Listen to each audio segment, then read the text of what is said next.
All right, no rest for the wicked. As discussed in the past, I've not really been shy about the fact that this was one of my favorite games of last year. Despite it being an early access title, still in development and not yet complete, I had an absolute blast with its initial offering. Ended up playing the game multiple times over, trying different builds, pretty thoroughly putting the thing through its paces. And it was a fun time. Like, I got a good 70 hours of entertainment, and now it's time to do it all over again, because this week they're releasing a massive update titled The Breach, which effectively doubles the size of the game, adding 2 huge new zones in which you'll find a host of new enemies, bosses, loot, and resources to collect, along with some additional improvements to the game's replayability, quality of life, and performance enhancements. So last week, Moon Studios asked to sponsor a video wanting to get the word out about this latest update. Since I really liked the game and fully intended on playing anyways, absolutely I was interested. Now, as of this recording, I have officially played through the game once again from start to finish, going through the initial zones and story, along with seeing all of the new content, all the new stuff that was added with The Breach. And what else can I say? If you liked No Rest for the Wicked before,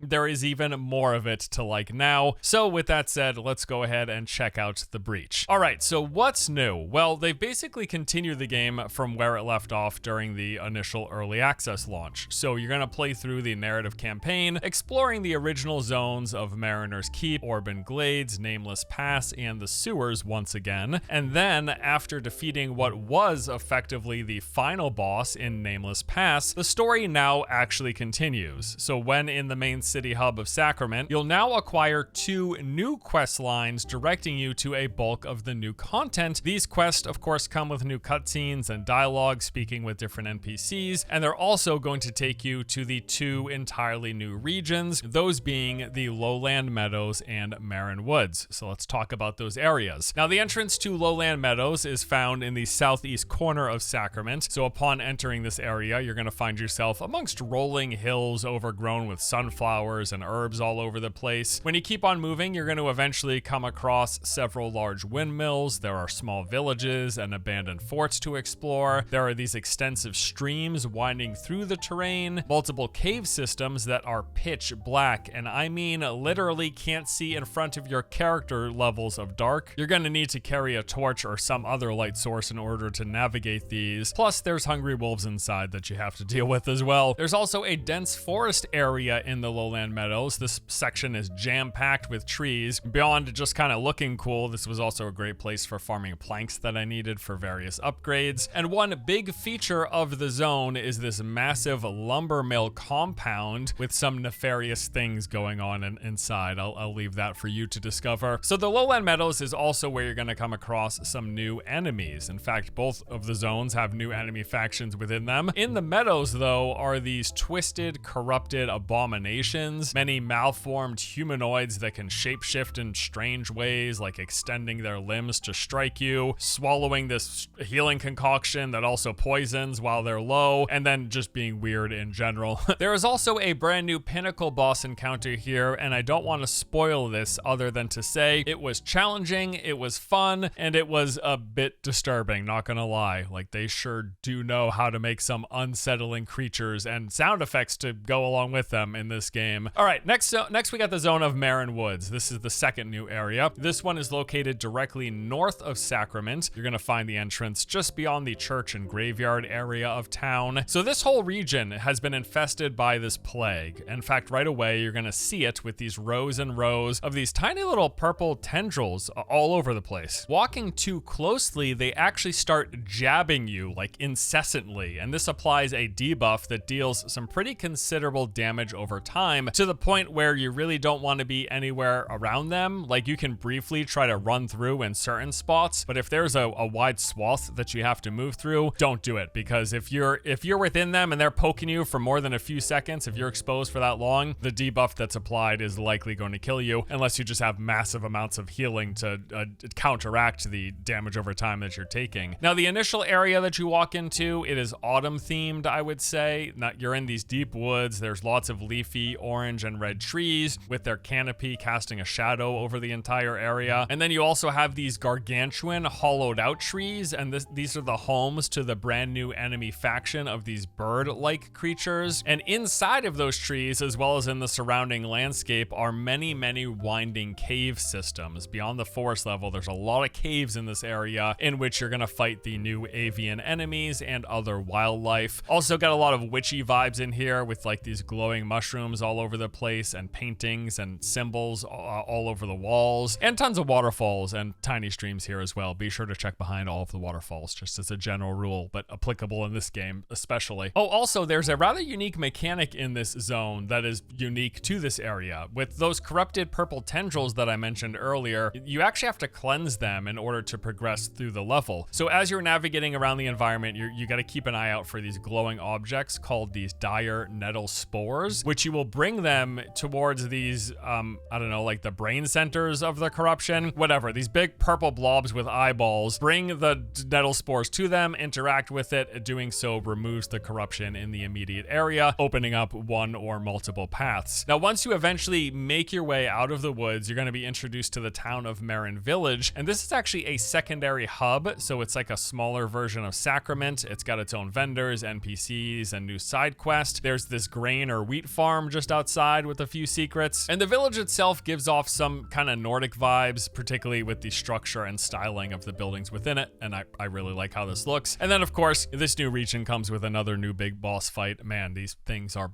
They are something else, let me tell you. And I also want to reiterate here, both of these zones are massive. In fact, with their addition, the game now has twice the explorable space. They are that big. They have doubled down, haha, on the verticality in these areas as well, with a lot of weaving and winding paths into other paths, circling back and connecting into each other. All of that stuff is here. The goal that Moon Studios has mentioned having is they want to deliver this expansive interactive world where every inch of the play space matters. And I think they do it with them handcrafting the entire thing. They don't use procedural elements when it comes to the layout of these zones. And what that results in is no matter where you go, it leads to something. Like anytime I think I might be at a dead end, there is either some sort of valuable treasure or resource to find, some vista that gets revealed showing how to access another spot that I previously didn't know about, or some connection point that literally opens up a new path forward or provides a shortcut that wasn't prior there. And this rings true within the new zones themselves, but all of that also feeds into the prior existing zones, as there are multiple points in the new areas that connect directly to the old ones. Most often this requires you to activate some access point, usually in the form of getting around and kicking down a ladder, lowering a bridge, raising a gate, or even activating a gondola system, which the game now has, connecting the lowland meadows directly to Mariner's Keep. It's really cool. This stuff was always cool. A lot of it was already in the base game in terms of the design philosophy, but as I keep seeing more and you get to areas that weave into other areas and you find these new shortcuts, I mean, it's just great, man. The level design in this game is definitely one of its standout features without question. Now, beyond the new zones with their new points of interest, the enemies, the new boss encounters, we also got two new weapon types added into the game: gauntlets and wands. So gauntlets provide a new melee brawler playstyle. In addition to the ability to suplex enemies, you can drop kick them. Gauntlets have an attack that basically is like a Hadouken where you shoot a ball of energy. You got the ability to do this whirlwind spinning attack and a ground tremor and quite a few others. There's also tremor wave where you split the ground in a straight line,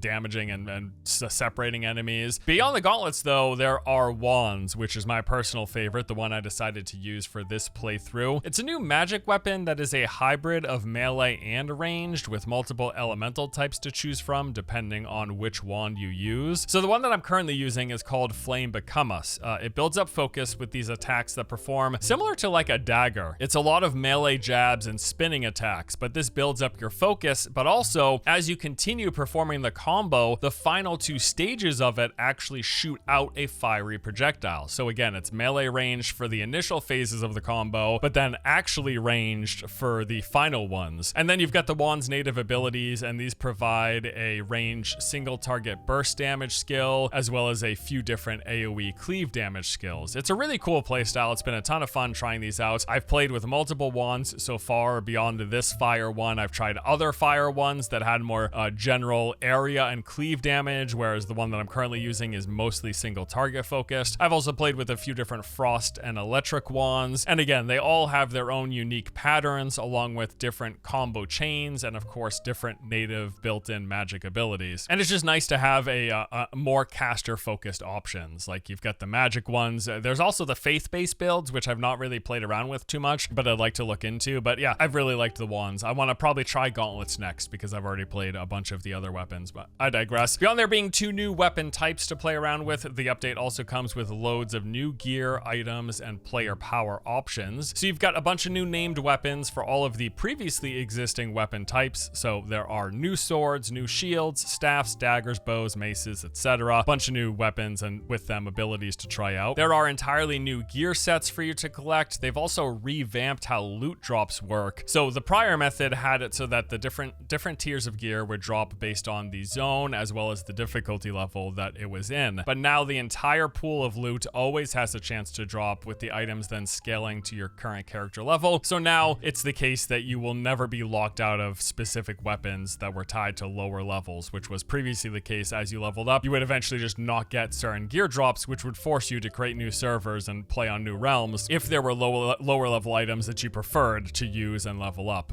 So this is a good change. They have reworked the enchanting system. This adds more flexibility and customization, as you can now spend fallen embers to add a new enchantment or re-roll existing enchantments on any piece of gear. So what this means is if you get a piece of gear like a purple piece, but one of its enchantments is like a dead stat that doesn't help you or your build, you can now spend embers to roll on getting a new one. It's a gamble, but you can at least get rid of one that's already not working. And then there's also these masterwork items with changes to how the gem system works. So this is pretty simple. Basically, you take a common piece of gear and don't enchant it. Instead, infuse it with gems. This lets you select the exact attributes that you want, although you do still random roll within the range of each attribute. You know exactly what you're getting, at least, just not the value. And then when there are 4 gems infused, it turns from a common piece of gear to a masterwork piece of gear. And then also, I should note there are a bunch of brand new runes and enchantments, which introduce and unlock some new playstyle options. Oh, and they straight up buffed shields. I've been using one as a result. So now instead of whenever you block it draining your stamina, its effectiveness is now based on your poise and your stagger stats. So it's got its own meter now to keep track of, and then stamina is separate, strictly used for things like running, dodging, and attacking. This update also comes with some improvements to the replayability of the game. So basically what you're doing after you make a new character, you play through the campaign,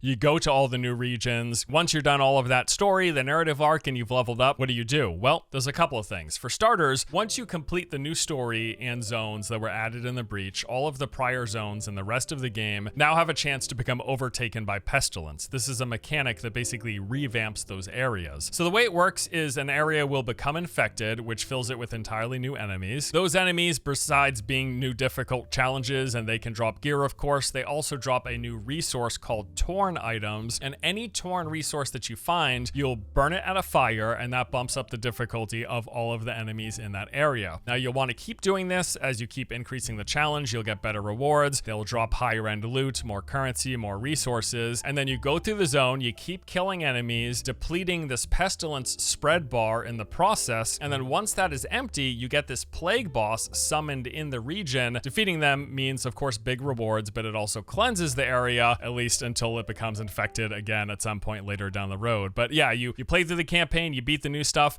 and then all of the prior areas will periodically become infected with this Pestilence, which just gives you a new objective to go out there, kill the enemies, use the Torn resource, bump them up, get better rewards, and it just, again, it's a repeatable thing to do. It's in addition to what was originally the Crucible, which that's also changed, that I'll mention. I also want to note, though, that there's a new mode called Hardcore, and this works exactly like you expect it to. You get 1 life. If you die, it's game over, although your character doesn't get deleted. Instead, you just can't play on Hardcore realms any longer. I think this is actually going to be especially fun once they eventually add co-op to the game. Doing like co-op hardcore runs sounds like something that would be interesting. And yeah, the Crucible, that's gotten changed, relevant to the replayability discussion. They made some changes last year, actually, to the Crucible. If you recall, during the initial early access release, this was that farmable roguelike dungeon meant as a means of endgame progression after playing through the campaign story. Well, this got a big overhaul. They now have more than tripled the number of randomized chambers, they introduced a whole new visual theme, added a brand new vendor to it, as well as an entirely new system of echoes. So echoes are a new way to customize your run and add some more roguelike randomness to it, providing a variety of buffs and effects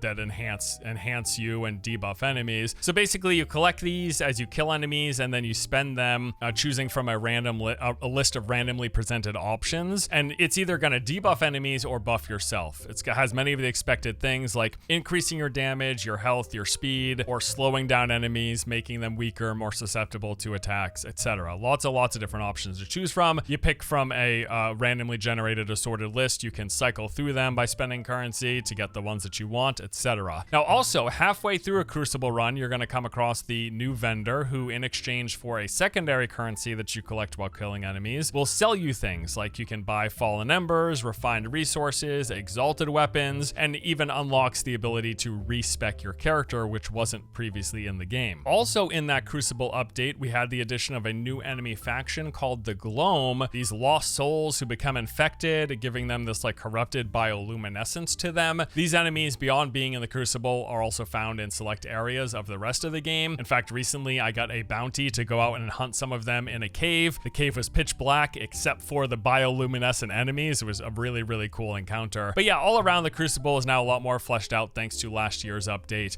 and that is further added to the replayability. It's just to put a bow on it.